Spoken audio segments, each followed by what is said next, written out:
నమస్కారం. వెలాన్స్కి స్వాగతం. ముందుగా ముఖ్యాంశాలు.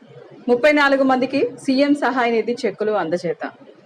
ఘనంగా శ్రీకృష్ణాష్టమి వేడుకలు. ప్రమాదంలో మరణించిన తెలుగుదేశం పార్టీ కార్యకర్త కటికల విజయ్ కుమార్ కుటుంబానికి 5 లక్షల బీమా చెక్కును ఈ రోజు రాష్ట్ర తెలుగుదేశం పార్టీ నుండి అందించడం జరుగుతుందని ప్రభుత్వ చీఫ్ విప్ సీనియర్ శాసనసభ్యులు జీవి ఆంజనేయులు తెలియజేశారు.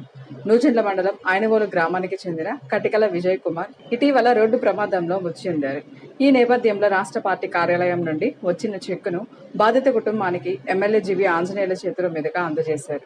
కార్యకర్తలకు సీఎం చంద్రబాబు నాయుడు, మంత్రి లోకేష్ బాబు అండగా నిలుస్తున్నారని జీవి ఆంజనేయులు తెలియజేశారు.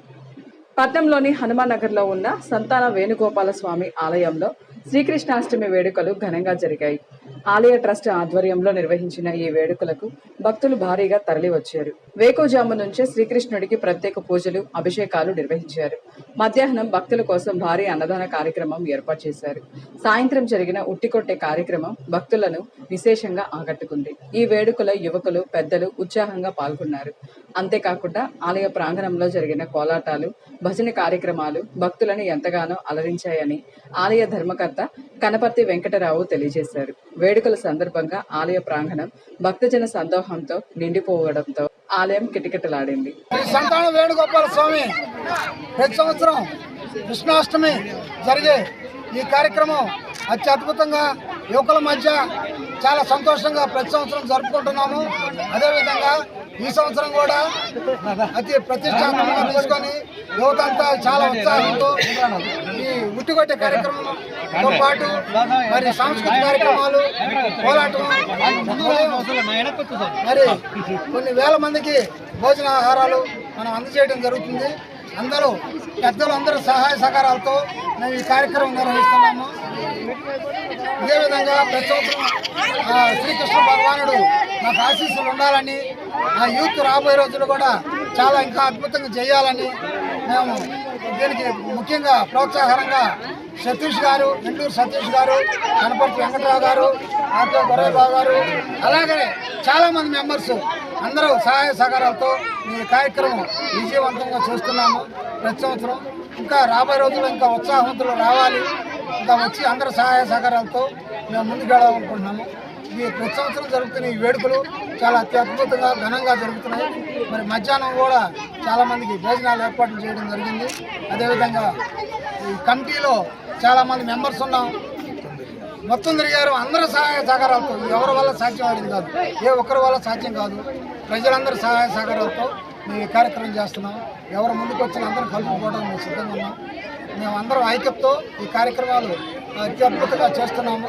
అదేవిధంగా కోలాటం కూడా ఈ స్టార్ట్ అవుతుంది. ఈ కార్యక్రమం తర్వాత తదుపరి మధ్యాహ్నం కూడా భోజనం సౌకర్యం కల్పించి కొన్ని వందల మందికి, కొన్ని వేల మందికి భోజన సదుపాయాలు చేశాము. ఈ భగవంతుడు సహాయ సహకారాలు, ఆయన ఆశీస్సులతో మేము ప్రతి సంవత్సరం కూడా ఈ కార్యక్రమాలు విజయవంతం చేస్తామని ఆ శ్రీకృష్ణ భగవాన్ సాక్షిగా మేము మంచి మనసుతో ముందుకెళ్తున్నాం. పట్నంలోని నిర్మలా గర్ల్స్ హై స్కూల్ నందు గణిత ఉపాధ్యాయునిగా 38 సంవత్సరాల పాటు పనిచేసి పదవి విరమణ చేస్తున్న కొండ్రు ఝాన్సీకి ప్రత్యేక శుభాకాంక్షలు తెలియజేస్తున్నామని ప్రభుత్వ చీఫ్ విప్ స్థానిక శాసనసభ్యులు జీవి ఆంజనేయులు అన్నారు. ఎంతో మంది విద్యార్థులకు మార్గదర్శకురాలుగా నిలిచిందని జీవి ఆంజనేయులు ప్రశంసించారు. నిస్వార్థంతో కూడిన వృత్తి ఉపాధ్యాయ వృత్తి అని, నైతిక విలువలతో పనిచేసే ఉపాధ్యాయులను భావితరాలు గుర్తుపెట్టుకుంటాయని ఆ కోవకు చెందిన వారు రమేష్ దంపతులు అన్నారు. అనంతరం రమేష్ దంపతులను ఎమ్మెల్యే జీవి ఆంజనేయులు దుశాల్వాలతో ఘనంగా సత్కరించారు. గిరిజనులకు రాజకీయ రిజర్వేషన్ కల్పించాలని, గిరిజనులకు అసెంబ్లీలో ప్రాతినిధ్యం కల్పించాలని జీపీఎస్ జాతీయ అధ్యక్షుడు, మాజీ రాష్ట్ర ఎస్టీ కమిషన్ సభ్యులు వడిత్య శంకర్ నాయక్ తెలియజేశారు. పట్నంలోని జాషువా కళా ప్రాంగణంలో గిరిజన ప్రజా చైతన్య యాత్ర రౌండ్ టేబుల్ సమావేశం నిర్వహించారు. రౌండ్ టేబుల్ సమావేశంలో జీపీఎస్ జాతీయ అధ్యక్షుడు, మాజీ రాష్ట్ర ఎస్టీ కమిషన్ సభ్యులు వడిత్య శంకర్ నాయక్ మాట్లాడుతూ గిరిజన హక్కుల పరిరక్షణకు కేంద్ర రాష్ట్ర ప్రభుత్వాలు కృషి చేయాలని, ఎస్టీ జాబితాలోకి ఇతర కులాలను చేరిస్తే ఊరుకునేది లేదన్నారు. అలాగే మైదాన ప్రాంత గిరిజనులకు అన్యాయం జరుగుతోందని, గిరిజనులకు అసెంబ్లీలో ప్రాతినిధ్యం కల్పించాలన్నారు. జాతీయ అధ్యక్షుడిగా మరి పనిచేస్తూ ఉన్నారు. ఇవాళ ముఖ్యంగా పల్నాడు జిల్లాకు సంబంధించి మా గిరిజన ప్రజా సమాఖ్య DPS గిరిజన విద్యార్థి సమాఖ్య DDS జిల్లా కమిటీ ఆధ్వర్యంలో వినుకొండ పట్టణంలో దాదాపుగా ఈ దేశానికి స్వాతంత్రం వచ్చి నేటికి 60 సంవత్సరాలు కావస్తున్నప్పటికీ కూడా మైదాన ప్రాంతంలో ఉన్నటువంటి లక్షలాది మంది గిరిజనులకి ఇవాళ చట్టసభలో రాజకీయ రిజర్వేషన్లు లేకపోవడం వల్ల దాదాపుగా ఈ యొక్క 55-60 సంవత్సరాలుగా గిరిజనులకి ఈ మైదాన ప్రాంతంలో రాజ్యాంగబద్ధంగా సంక్రమించినటువంటి హక్కులు ఏవైతే ఉన్నాయో ఆ హక్కులన్నీ కూడా ఇవాళ గిరిజనులకు దరి చేరకుండా గిరిజనులు ఇవాళ గిరిజనులుగానే ఈ సమాజంలో ఈ మైదాన ప్రాంతంలో ఇవాళ పరిమితమై ఉన్నారు. అందుకనే రేపటి రోజున అంటే ఇవాళ రాష్ట్రంలో దేశంలో 2026 సంవత్సరంలో ఇవాళ నియోజకవర్గాల పునర్విభజన ఏదైతే కేంద్ర ప్రభుత్వ రాష్ట్ర ప్రభుత్వాలు ఇవాళ చేపట్టాలని ఇవాళ నిర్ణయించాయో దానిలో భాగంగా ఇవాళ మైదాన ప్రాంతంలో ఉన్నటువంటి దాదాపుగా 8 ఉమ్మడి జిల్లాల్లో 25-30 లక్షల మంది గిరిజనులు వివిధ తెగలుగా వివిధ వృత్తులు చేసుకుంటూ ఎవరైతే మా ప్రజలు ఇక్కడ జీవిస్తూ ఉన్నారో వాళ్ళందరికీ కూడా రేపు పెరగబోయేటువంటి నియోజకవర్గాలలో మా యొక్క జనాభా నిష్పత్తి ప్రకారంగా మా యొక్క గిరిజనులకు మైదాన ప్రాంతంలో కూడా చట్టసభల్లో రాజకీయ ప్రాతినిధ్యం కావాలి, మా హక్కులు మాకు కల్పించాలి, మా ఆత్మగౌరవాన్ని కల్పించాలని ఇవాళ ఇక్కడ రౌండ్ టేబుల్ సమావేశాన్ని ఏర్పాటు చేసుకోవడం జరిగింది. ఎందుకంటే ఇవాళ ఈ రాష్ట్రంలో దాదాపుగా ప్లెయిన్ ఏరియాలో అంటే 8 జిల్లాల్లో ఇవాళ ఉన్నప్పటికీ కూడా కేవలం మా రిజర్వేషన్లన్నీ కూడా ఇవాళ విశాఖపట్నం ఇవాళ ఏజెన్సీ ప్రాంతాలకు మాత్రమే ఇవాళ ప్రభుత్వాలు పాలకులు పరిమితం చేశారు.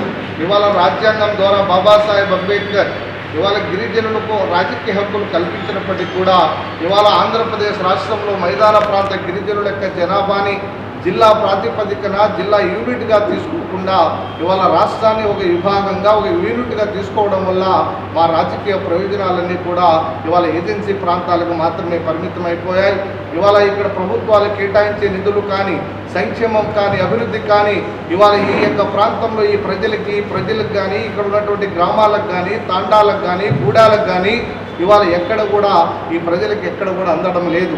అందుకనే మమ్మల్ని అన్ని రాజకీయ పార్టీలు ప్రభుత్వాలు కేవలం ఓటు బ్యాంకుగా మాత్రమే ఇవాళ మమ్మల్ని చూస్తూ ఉన్నాయి. ఆపదలో ఉన్న వారికి సీఎం సహాయ నిధి అండగా నిలిచి ఆదుకుంటుందని ప్రభుత్వ చీఫ్ విప్ సీనియర్ శాసనసభ్యులు జీవీ ఆంజనేయులు అన్నారు. వినుకొండ నియోజకవర్గంలోని పలు గ్రామాలకు చెందిన 34 మంది లబ్ధిదారులకు 44,45,104 రూపాయల సీఎం సహాయ నిధి చెక్కులను శనివారం సాయంత్రం చీఫ్ విప్ కార్యాలయంలో జీవీ చేతుల మీదుగా అందజేశారు. ఈ సందర్భంగా ఆయన మాట్లాడుతూ వివిధ రకాల వ్యాధులకు వైద్యం చేయించుకొని ఆర్థికంగా ఇబ్బందులు పడుతున్న కుటుంబాలకు సీఎం రిలీఫ్ ఫండ్ ఎంతగానో అండగా నిలుస్తోందన్నారు. పార్టీలకు అతీతంగా కేవలం అర్హత ప్రామాణికంగా ప్రభుత్వం సీఎం రిలీఫ్ ఫండ్ అందిస్తుందన్నారు. కూటమి ప్రభుత్వంలో ఏ ఒక్కరు కూడా ఇబ్బందులు పడకూడదనే ఉద్దేశంతోనే సీఎం చంద్రబాబు నాయుడు ప్రజా సంక్షేమ కార్యక్రమాలు నిర్వహిస్తున్నారని స్పష్టం చేశారు. ఇంతటితో వెళ్లాను సమాప్తం. తిరిగి రేపటి వెళ్లానస్లో కలుసుకుందాం. నమస్కారం.